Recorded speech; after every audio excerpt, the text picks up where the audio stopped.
लाल कृष्ण आडवाणी के हाथों से उद्घाटन करना चाहिए। 22 तारीख को प्राण प्रतिष्ठा है राम मंदिर की, मजा आ रहा है। लाल कृष्ण आडवाणी जिन्होंने सोमनाथ से अयोध्या तक रथ यात्रा निकाली थी, अगर लाल कृष्ण आडवाणी रथ यात्रा नहीं करते, अगर हिंदुओं को उत्तेजित नहीं करते, तो वो ढांचा ध्वस्त नहीं होता, और वो ढांचा ध्वस्त नहीं होता तो ये मंदिर कैसे बनता। अब चुनाव सर पे इसलिए डर तो सता रहा है ना इनको, हार का डर सता रहा है। डर गए।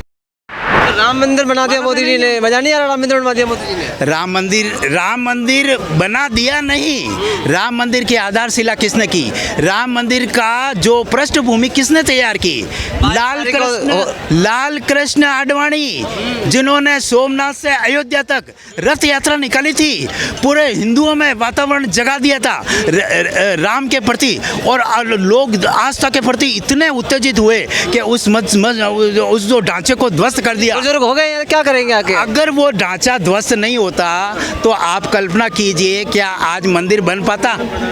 एक बात सोचिए, आप थोड़ी सी कल्पना कीजिए, अगर लाल कृष्ण आडवाणी रथ यात्रा नहीं करते, अगर हिंदुओं को उत्तेजित नहीं करते, तो वो ढांचा ध्वस्त नहीं होता, और वो ढांचा ध्वस्त नहीं होता तो ये मंदिर कैसे बनता? कोर्ट क्या ढांचे को ध्वस्त करने का कभी आदेश देता? आप ये कल्पना कर सकते हैं? लाल कृष्ण आडवाणी का अहम रोल है मंदिर बनने में, लाल कृष्ण आडवाणी का रोल अहम है। लाल कृष्ण आडवाणी के हाथों से उद्घाटन करना चाहिए। लाल कृष्ण आडवाणी को, उनको बुजुर्ग हो गए, क्या करें? बीमार पड़ जाएंगे ठंड में, घर में ठंड लग जाएगी, जनवरी का महीना घर में अगर आपका कोई बुजुर्ग हो जाए, आपके माता पिता बुजुर्ग हो जाए, तो क्या करोगे? धक्का देके बाहर निकाल दोगे उनको? में रखेंगे यही बड़ा घर में? तो घर में बुजुर्गों को कोई भगवान का दर्शन करना, तीर्थ यात्रा जो है ना, वो बुजुर्गों को करवाई जाती है। यंग एज वाले तीर्थ यात्रा नहीं करते हैं। यंग एज वाले कोई तीर्थ यात्रा, कितने लोग जाते हैं तीर्थ यात्रा? राम के मंदिर, अयोध्या, मथुरा, काशी, ये सब। आप बताओ क्या लग रहा है? कह रहे जाटों का अपमान कर दिया। इस चीज़ में जानकारी नहीं है। 24 में कौन आएगा तो ये बताओ। मोदी जी। मोदी जी में क्या मजा है? सारा मजा उन्हीं में है। 2 मजे बताओ मोदी जी की। पहली बात तो जिसके घर नहीं थे उनको घर मिले, और दूसरी बात राम मंदिर बन गया। इससे बड़ी और क्या बात हो सकती है? तो खड़ गए वो किसके राम मंदिर की ये कहने लगते हैं, तो फिर इसका मतलब गंगाजू राम के परदादा लाए थे, तो वो गंगाजू उन्हीं के राम की ही चलेंगे ना। को प्राण प्रतिष्ठा है राम मंदिर, नहीं चलता है। 22 तारीख को प्राण प्रतिष्ठा है राम मंदिर की, मजा आ रहा है। राम मंदिर नहीं, राम मंदिर की बात चलती है, तो ये इसका मतलब जो सब लोग कहते हैं गंगाजू चलो, गंगाजू चलो, तो गंगाजू तो भी जसरत बेहतर लाए थे, क्या नाम है, भागीरथ, और राम के दादा लाए थे ना। अच्छा ये बताइए, 22 तारीख को जाएंगे राम मंदिर में? ये तो वक्त बताएगा, अभी तो टाइम है, जाए। मोदी जी बढ़िया है? मोदी जी क्या बढ़िया है? आप बताओ ना, मैं क्या बढ़िया है? आप बताइए। आम आदमी के लिए क्या किया है, मैं ये बताओ पहले तो बात। 5 को राशन दिया मोदी? किसने? 500 किलो 5 किलो राशन दिया है। अगर आपको 5 किलो राशन है, कितने एक महीने में खा लोगे? कितना खाओगे एक महीने के अंदर में? आप पर डे रोटी कितनी खाते हो? गरीबों को दे रहे राशन। गरीबी का हमें बताओ ना कि पर डे कितना के लिए पाई का गरीबों से भलाई कर रहे हैं मोदी जी। अरे 5 किलो राशन को उबालने के लिए गैस की टंकी भी तो चाहिए। 5 किलो राशन क्या वो कच्चा चबाएंगे क्या?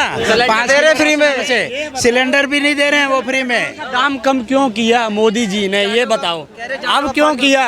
अब चुनाव सर पे इसलिए डर तो सता रहा है ना इनको, हार का डर सता रहा है। डर गए। डीजल पेट्रोल का दाम क्यों घटा रहे हो? ये भी हम हटा लेना।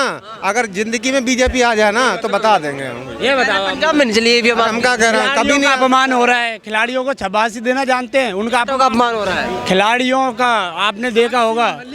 और विनेश, आप एक बात मेरे को बताइए, ये उपराष्ट्रपति कहते हैं कि जाट का अपमान हो गया। साक्षी मलिक और Vinesh Phogat, gold medalist wrestlers, जो बेचारे जंतर मंतर पर बैठे थे, उनको बाल पकड़ के खंचीड़ा पुलिस वालों ने।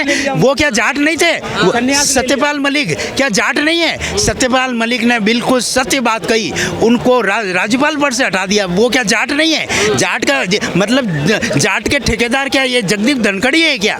शर्म आनी चाहिए। राष्ट्रपति के पद में बैठे हुए जातिवादी बातें करते हो। मिमिक्री तो ना करें, मिमिक्री करते हैं। मिमिक्री करने के लिए इन्होंने क्यों ऐसा काम क्यों किया? उन्होंने करतूत ऐसी की इसलिए मिमिक्री हुई। अगर वो नरेंद्र मोदी को युग पुरुष नहीं बोलते तो उनकी मिमिक्री नहीं होती। उन्होंने युग पुरुष क्यों बोला? आप राष्ट्रपति के पद में बैठे, आप कौन होते हो? आप बताओ, आप बड़े परेशान हो, आप बताओ कौन बनेगा 24 में प्रधानमंत्री? मैं यार उनसे पूछना था ना यार। अब मेरा काम मैं पूछ लूंगा उनसे, क्या पूछना होगा आप थोड़ी बताएंगे बना मुझे। दो यार मोदी जी, हाँ, थोड़ा बताइए। थोड़ा पर लोगों को बर्बाद कर रहा है, मैं एक साथ कर दूंगा। मोदी जी से ज्यादा ये बढ़िया है अगर ये प्रधानमंत्री बन जाए तो। ये मेरे से भाई साहब कह रहे हैं मोदी जी कम फेंकते हैं, मैं थोड़े दिन से ज्यादा फेंकता हूँ, बस इतना है। मोदी जी तो जो फेंकते हैं ना वो कम लपेटते हैं। मोदी जी में मजा नहीं आ रहा, आप क्यों गुस्से हैं मोदी जी से? हैं?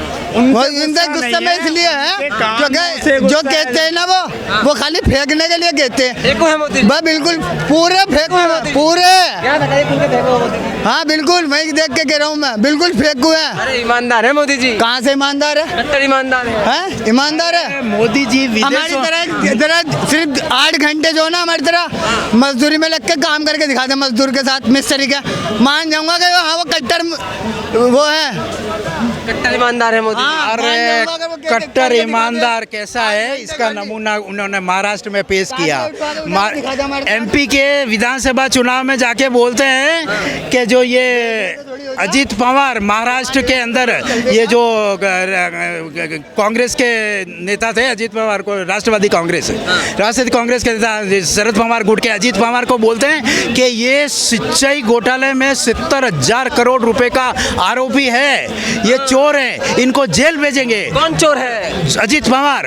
और उसी अजीत पवार को एक सप्ताह बाद में महाराष्ट्र का उप मुख्यमंत्री बना देते हैं। ये है मोदी जी का चरित्र। इस आदमी का कोई मोरल नहीं है, ये इतना झूठा है कि क्लियर झूठ बोलता है। पहले जिस आदमी को चोर बोलता है उसी को मुख्यमंत्री बना रहा बोल है। गए मतलब क्या है? मतलब आप चोर को क्यों मुख्यमंत्री बना रहे हो? पब्लिक को लूटने के लिए? Singh powder Bhajpa. Washing powder है और क्या है? कहने का मतलब ये क्या कह रहे हैं, विपक्ष में जितने भी ये 28 गठबंधन है ना, ये सारे चोर इकट्ठे हो गए। अब एक बात सुनो, कह रहे चूहे बिल्ली गुट बन गए सारे। ये चोरों का गुट बन गया। अब ये जो विपक्ष में जो चोर कौन थे मैं आपको बताऊं, छगन भुजबल अधिकारी जो अपने कलकत्ता का अधिकारी, और ये हेमंत विश्वा शर्मा, बड़ा चोर कौन बताइए? ये सारे चोर तो इन्होंने विपक्ष से लेकर के बीजेपी में भर्ती कर लिए। अब वो तो हो गई साफ और सारे चोर हो गए बीजेपी में। बड़ा चोर कौन है फिर? बड़ा चोर, सबसे बड़ा चोर है अजीत पवार।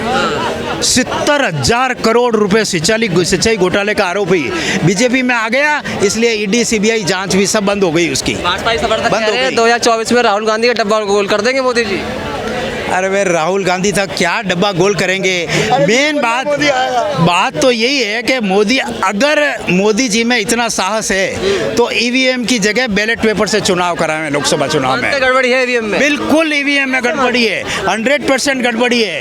अगर ये ईवीएम के अंदर आप इसी बात से सुनिए, अभी 4 विधानसभा चुनाव हुए 4 स्टेट में। सबसे लास्ट में चुनाव कौन सा हुआ? तेलंगाना था। तेलंगाना का चुनाव होते ही 2 दिन में रिजल्ट डिक्लेयर करना पड़ा। तेलंगाना में इनको ईवीएम में करामात करने का मौका ही नहीं मिला, वहाँ पे एकदम सही हो गया।